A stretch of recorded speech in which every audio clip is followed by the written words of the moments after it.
This is a Wilson's bird of paradise.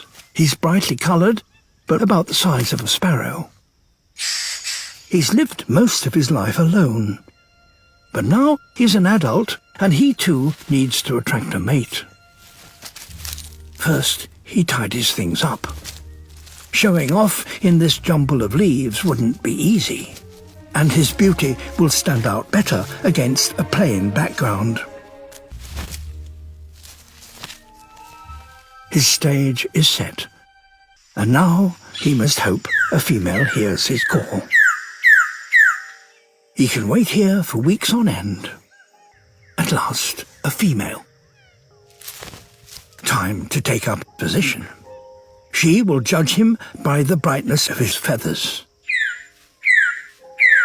But for the female to see him at his best, he needs her to perch directly above his stage, under the light.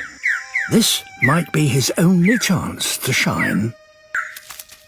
Now, when she's looking directly down on him, he reveals her display for her eyes only.